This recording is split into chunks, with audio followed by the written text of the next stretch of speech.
Chapter 8. We had a big cancer team meeting a couple days later. Every so often, a bunch of doctors and social workers and physical therapists and whoever else got together around a big table in a conference room and discussed my situation. Not the Augustus Waters situation or the Amsterdam situation, the cancer situation. Dr. Maria led the meeting. She hugged me when I got there. She was a hugger. I felt a little better, I guess. Sleeping with the BiPAP all night made my lungs feel almost normal, although, then again, I did not really remember lung normality. Everyone got there and made a big show of turning off their pagers and everything, so it would be all about me. And then Dr. Maria said, "So the great news is that phalanxophore continues to control your tumor growth, but obviously we're still seeing serious problems with fluid accumulation. So the question is, how should we proceed?" And then she just looked at me, like she was waiting for an answer. I said, "I feel like I am not the most qualified person in the room to answer that question." She smiled. "Right, I was waiting for Dr. Simons. Dr. Simons?" He was another cancer doctor of some kind. "Well, we know from other patients that most tumors eventually evolve a way to grow in spite of phalanxophore, but if that were the case, we'd see tumor growth on the scans, which we don't see. So it's not that yet." Yet, I thought. Dr. Simons tapped at the table with his forefinger. "The thought around here is that it's possible the phalanxophore is worsening the edema, but we'd face far more serious problems if we discontinued its use." Dr. Maria added, "We don't really understand the long-term effects of phalanxophore. Very few people have been on it as long as you have." "So we're gonna do nothing?" "We're going to stay the course," Dr. Maria said, "but we'll need to do more to keep that edema from building up." I felt kind of sick for some reason, like I was going to throw up.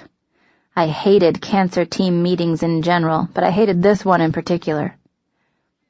"Your cancer is not going away, Hazel, but we've seen people live with your level of tumor penetration for a long time." I did not ask what constituted a long time.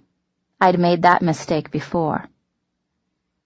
"I know that coming out of the ICU, it doesn't feel this way, but this fluid is, at least for the time being, manageable." "Can't I just get like a lung transplant or something?" I asked. Dr. Maria's lips shrank into her mouth. "You would not be considered a strong candidate for a transplant, unfortunately," she said. I understood. No use wasting good lungs on a hopeless case. I nodded, trying not to look like that comment hurt me. My dad started crying a little. I didn't look over at him, but no one said anything for a long time, so his hiccuping cry was the only sound in the room. I hated hurting him. Most of the time I could forget about it, but the inexorable truth is this. They might be glad to have me around, but I was the alpha and the omega of my parents' suffering. Just before the miracle, when I was in the ICU and it looked like I was going to die and Mom was telling me it was okay to let go, and I was trying to let go, but my lungs kept searching for air, Mom sobbed something into Dad's chest that I wish I hadn't heard, and that I hope she never finds out that I did hear. She said, "I won't be a mom anymore." It gutted me pretty badly. I couldn't stop thinking about that during the whole cancer team meeting. I couldn't get it out of my head, how she sounded when she said that, like she would never be okay again, which probably she wouldn't. Anyway, eventually we decided to keep things the same, only with more frequent fluid drainings. At the end, I asked if I could travel to Amsterdam, and Dr. Simons actually and literally laughed. But then Dr. Maria said, "Why not?" And Simons said dubiously, "Why not?" And Dr. Maria said, "Yeah, I don't see why not. They've got oxygen on the planes, after all." Dr. Simons said, "Are they just going to gate-check a BiPAP?" And Maria said, "Yeah, or have one waiting for her." Placing a patient, one of the most promising phalanxophore survivors, no less, on an 8-hour flight from the only physicians intimately familiar with her case. That's a recipe for disaster. Dr. Maria shrugged. "It would increase some risks," she acknowledged, but then she turned to me and said, "But it's your life." Except not really. On the car ride home, my parents agreed. I would not be going to Amsterdam unless and until there was medical agreement that it would be safe. Augustus called that night after dinner. I was already in bed. After dinner had become my bedtime for the moment. Propped up with a gajillion pillows and also Bluey, with my computer on my lap. I picked up, saying, "Bad news," and he said, "Shit, what?" "I can't go to Amsterdam. One of my doctors thinks it's a bad idea." He was quiet for a second. "God," he said, "I should have just paid for it myself. Should have just taken you straight from the Funky Bones to Amsterdam." "But then I would have had a probably fatal episode of deoxygenation in Amsterdam, and my body would have been shipped home in the cargo hold of an airplane," I said. "Well, yeah," he said, "but before that, my grand romantic gesture would have totally gotten me laid." I laughed pretty hard enough that I felt where the chest tube had been. "You laugh because it's true," he said. I laughed again. "It's true, isn't it?" "Probably not," I said, and then after a moment added, "Although you never know." He moaned in misery. "I'm gonna die a virgin," he said. "You're a virgin?" I asked, surprised. "Hazel Grace," he said. "Do you have a pen and a piece of paper?" I said I did. "Okay, please draw a circle." I did. "Now draw a smaller circle within that circle."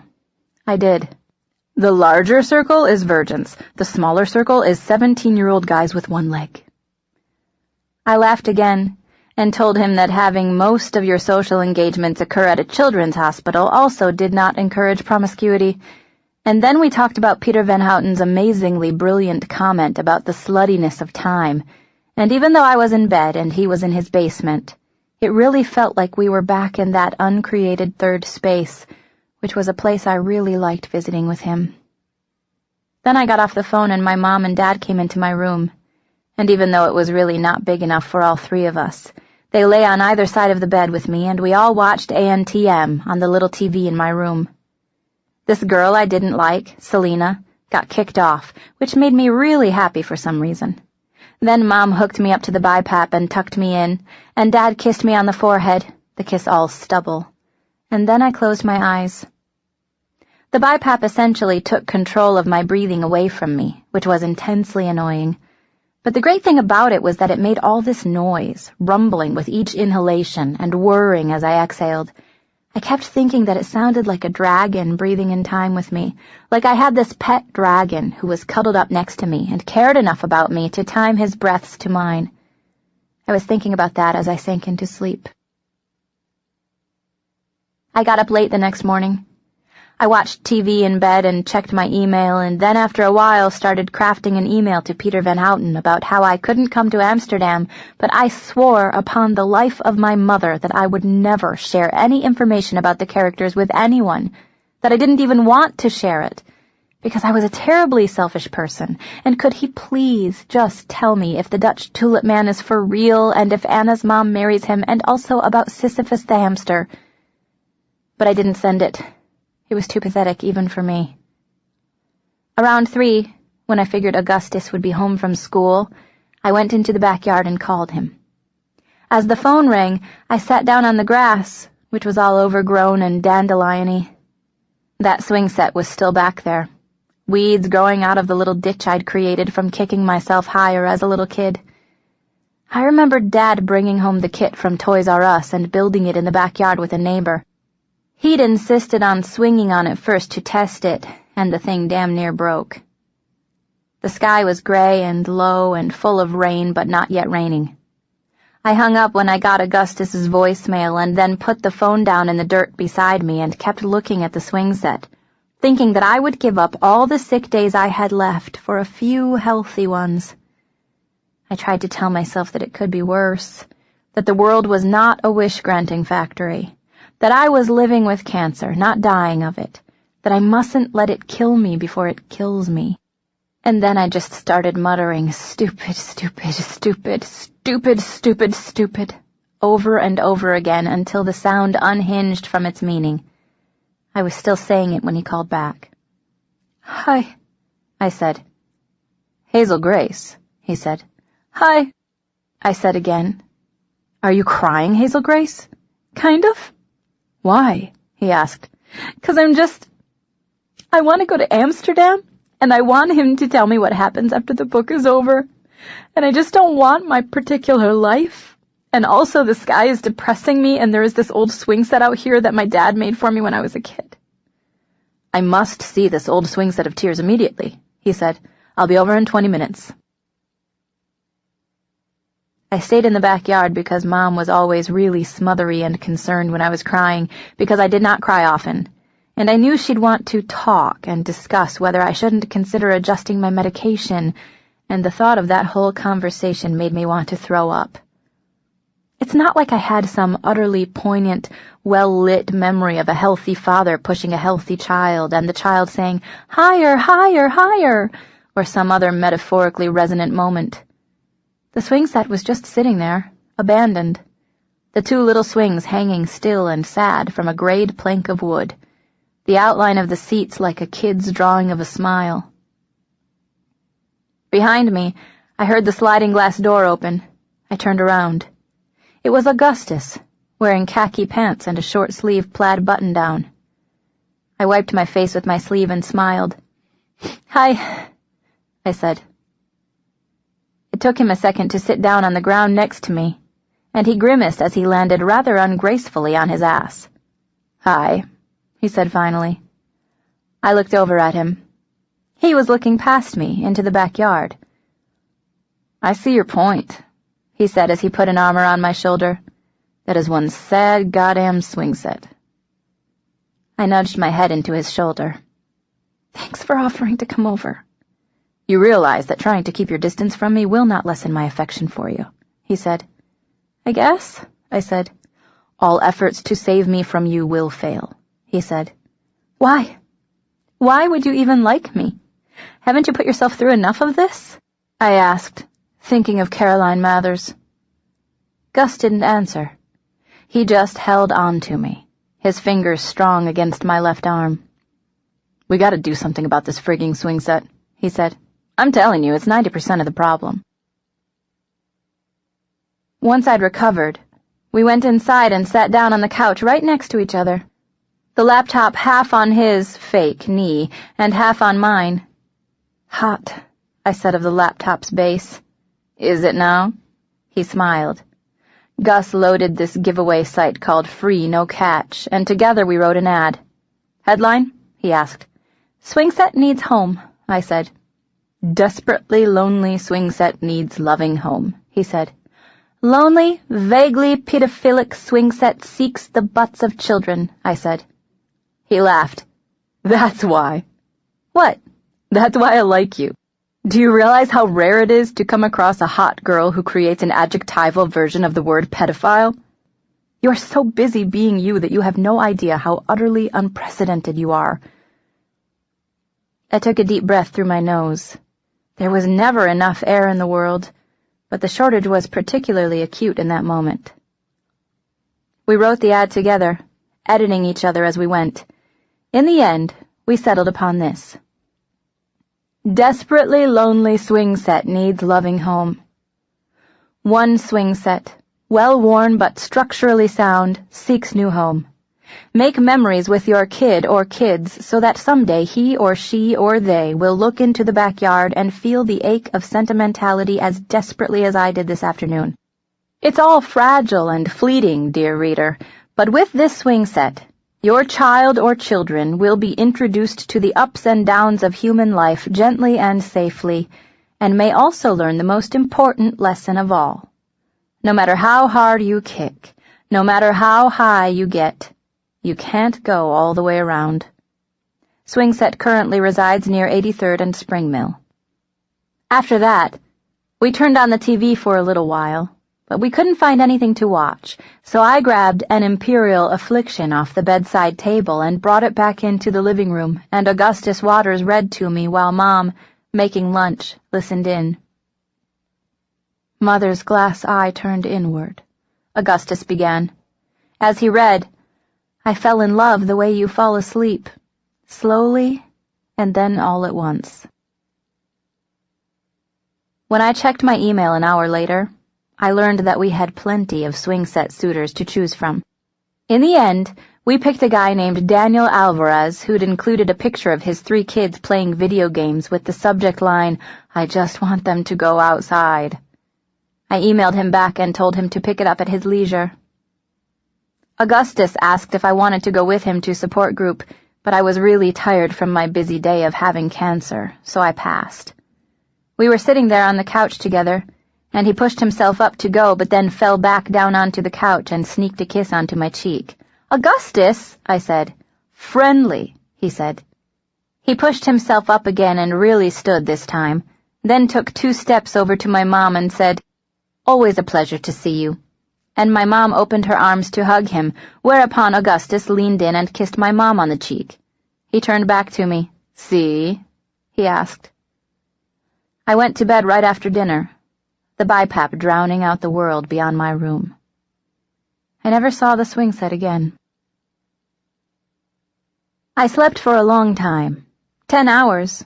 Possibly because of the slow recovery, and possibly because sleep fights cancer, and possibly because I was a teenager with no particular wake-up time. I wasn't strong enough yet to go back to classes at MCC. When I finally felt like getting up, I removed the BiPAP snout from my nose, put my oxygen nubbins in, turned them on, and then grabbed my laptop from beneath my bed, where I'd stashed it the night before. I had an email from Lidewij Vliegentart. Dear Hazel, I have received word via the genies that you will be visiting us with Augustus Waters and your mother beginning on 3rd of May. Only a week away. Peter and I are delighted and cannot wait to make your acquaintance. Your hotel, the Philosophe, is just 1 street away from Peter's home. Perhaps we should give you 1 day for the jet lag, yes? So if convenient, we will meet you at Peter's home on the morning of 4th May at perhaps 10 o'clock for a cup of coffee and for him to answer questions you have about his book. And then perhaps afterward we can tour a museum or the Anne Frank house. With all best wishes, Lidewij Vliegentart, Executive Assistant to Mr. Peter Van Houten, author of An Imperial Affliction. Mom, I said. She didn't answer. Mom! I shouted. Nothing. Again, louder. Mom! She ran in wearing a threadbare pink towel under her armpits, dripping, vaguely panicked. What's wrong? Nothing. Sorry, I didn't know you were in the shower, I said. Bath, she said. I was just... She closed her eyes. Just trying to take a bath for 5 seconds. Sorry, what's going on? Can you call the genies and tell them the trip is off? I just got an email from Peter Van Houten's assistant. She thinks we're coming. She pursed her lips and squinted past me. What? I asked. I'm not supposed to tell you until your father gets home. What? I asked again. Trip's on, she said finally. Dr. Maria called us last night and made a convincing case that you need to live your— Mom, I love you so much, I shouted, and she came to the bed and let me hug her. I texted Augustus because I knew he was in school. Still free May 3? Smiley face. He texted back immediately. Everything's coming up waters. If I could just stay alive for a week, I'd know the unwritten secrets of Anna's mom and the Dutch tulip guy.